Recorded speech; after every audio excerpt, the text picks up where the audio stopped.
Hi, my name is Elizabeth Eubanks, and I get to be the lead gardener at From the Ground Up Community Garden. And I never imagined this job. What a great job! I think it's really important to run a community garden because I get to meet people within the community.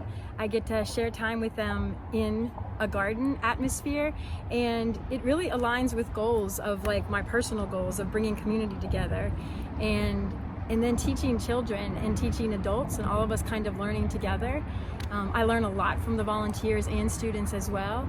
And so for me, just that community of learning and sharing is super important. I also think it's important that we know where and how our food gets to our plate. I may not even eat all of the things in here regularly, but I believe in learning how to plant and learning how to grow and learning how to have a sustainable food nourishment. And so I feel like it not only nourishes the body physically, but also mentally and spiritually, and it's just a beautiful place for me to get to spend time here. So I'm super appreciative and think that every place should have a community garden. So what is one of your most special memories of since you've been here?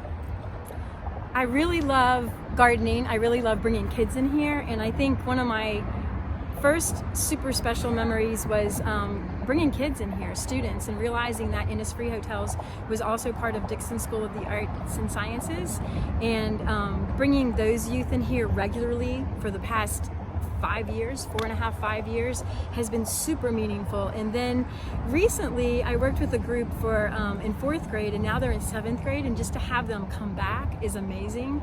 I also love the events here, and I love the music. It's so amazing to bring musicians that I know and love here to the garden.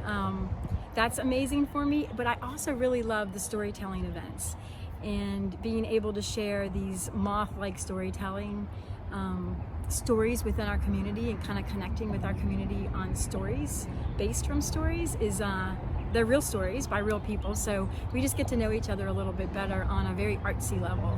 So bringing the arts in and the students in is epic for me.